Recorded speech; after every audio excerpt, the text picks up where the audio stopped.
1 2 3 म्हणा.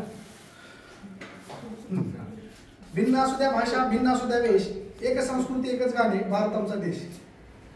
आज 15 फेब्रुवारी रोजी उपजिल्हा रुग्णालय परंडा येथे माननीय वैद्यकीय अधीक्षक विश्व शुल्कणी सर यांच्या आदेशाने आणि माननीय आमचे वैद्यकीय अधिकारी अब्रार पठाण सर आणि वाघमारे सर आणि इतर आमच्या इंचार्ज सिस्टर आणि उपस्थित सर्व स्टाफच्या अधिपत्याखाली आज आपण संत सेवालाल महाराज यांची जयंती साजरी करत आहोत. तर आपल्याला माहिती आहे की आपले जे भारतीय संस्कृतीचे किंवा इतर जे संत सज्जन होते त्यांनी नक्कीच मानवतेचा संदेश दिलेला आहे. विशेषतः संत सेवालाल महाराज हे बंजारा समाजाचे होते आणि ते 1739 रोजी त्यांचा जन्म झाला होता आणि आंध्र प्रदेशमध्ये त्यांचा जन्म होता आणि त्यांचं जे कार्य होतं ते इतकं महान आणि मानवतेला आणि पर्यावरणाला अनुकूल होतं की त्यामुळे विशेषतः तेलंगणा आणि महाराष्ट्र या राज्यामध्ये शासन स्तरावर आपण संत सेवालाल महाराजांची जयंती आपण साजरी करतो. आणि ह्याची जयंती साजरी करत असताना त्यांचे विचार हे जर आपण आचरण केले तर नक्कीच पर्यावरण आणि विशेषतः मानवतेच्या यासाठी खूप काही आपल्याला भरीव अशी कामगिरी करता येते.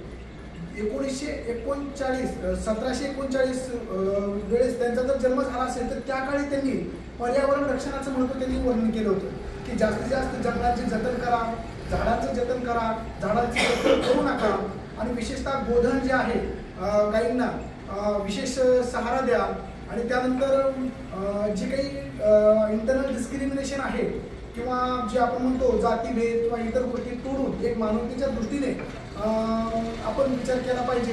त्यानंतर विशेषतः पाण्याचं रक्षण केलं पाहिजे, पाणी विकू नका, अशा प्रकारचे त्यांचे संदेश होते की ज्याच्यामुळं पर्यावरण, प्राणीमात्र आणि मानवतेच्या दृष्टीने त्यांनी अत्यंत भरीव 1700 ते 1800 याच्या दरम्यान 1700 ते 1800च्या दरम्यान त्यांनी हे कार्य त्यावेळेस केलेलं आहे.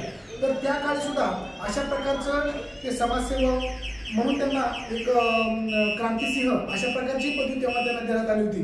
म्हणून बंजारा समाजामध्ये जे काही तांडे वगैरे बाकी इतर गोष्टींचा जो काही पुढे प्रगती झाली ते याच संत सेवालाल महाराजांच्या अधिपत्याखाली ह्या गोष्टी घडलेल्या आहेत. त्यामुळे त्यांनी खूप सुंदर पद्धतीने त्यावेळेस मानवांमध्ये समत्व, एकत्व, ममत्व, बंधुत्व नांदावं या दृष्टीने त्यांनी विचार केला आणि पर्यावरण सेवा हीच ईश्वर सेवा अशा प्रकारचा संदेश त्यांनी दिला. कारण का त्यांचं म्हणणं होतं की पर्यावरणामध्ये सजीव निर्जीव घटक जे आहेत ते एकाच माळेमध्ये गुंफलेले आहेत. त्यामुळे एकाची कमतरता दुसऱ्याची कमतरता अशा पद्धतीने एकमेकावर त्याचा परिणाम होऊ शकतो. तर आपण पाहिलं की झाडांची कत्तल खूप झाल्यामुळे जे काही प्रदूषण वाढलं, त्याच्यामुळे जे काही पावसाचं प्रमाण कमी झालं, त्याच्यामुळे इतरही रोगराई वाढली आणि मध्ये कोविडमध्ये जे काही 1.5-2 वर्ष आपण लॉकडाऊनमध्ये होतो, पुन्हा निसर्गाला भरती ओटी समतोल करावं लागतं. त्यामुळे अशा प्रकारची काही महामारी आली की ज्यावेळेस आपल्याला 2 वर्ष प्रत्येकाला लॉकडाऊनमध्ये जावं लागलं. त्यानंतर जी काही पाण्याची गोष्टी झाली त्याच्यामध्ये जी ताणलेल्या नदी, नाल्या, गोळा, विहिरी ज्या होत्या त्या पुन्हा भरून आल्या आणि पुन्हा आपल्याला आता त्याचं महत्त्व कळतं आहे की वृक्ष संवर्धन किती महत्त्वाचं आहे आणि त्या वृक्ष आणि पर्यावरणावरच आपलंही जीवन किती अवलंबून आहे ह्या गोष्टी आपल्याला लक्षात येऊ लागलेल्या आहेत. मला पुन्हा एकदा त्यांच्या जयंतीनिमित्त इथं सर्व उपस्थित मान्यवरांच्या प्रसंगी त्यांना विनम्र अभिवादन करावं वाटतं की 1739 ते त्यांचे मृत्यू जवळपास 1772 अशा दरम्यान, त्या दरम्यान त्यांनी समाजसेवा, समाज सुधारक आणि इतर प्राणीमात्र, वनस्पती सृष्टी आणि मानवसृष्टी त्यांना एकाच दृष्टीने धरून त्यांना एका समतोल पर्यावरणाचा जो संदेश त्यांनी दिला, तो संदेश पर्यावरण सेवा हीच ईश्वर सेवा आपण घेऊन जर पुढे आपण वाटचाल केली तर नक्कीच आपलं समाजाचं आणि इतरांचे भलं होतं. आणि आपल्या संविधानामध्ये सुद्धा directive principle of state policy मध्ये सुद्धा ही एक प्रकारची पॉलिसी आहे की ज्याच्यामध्ये वृक्ष संवर्धन करणं ही प्रत्येकाचं मूलभूत अधिकारही आहे, कर्तव्य आहे. तर ते आपण सगळ्यांनी पालन करावं असं मी या प्रसंगी 2 शब्द व्यक्त करतो आणि मी थांबवतो. जय हिंद.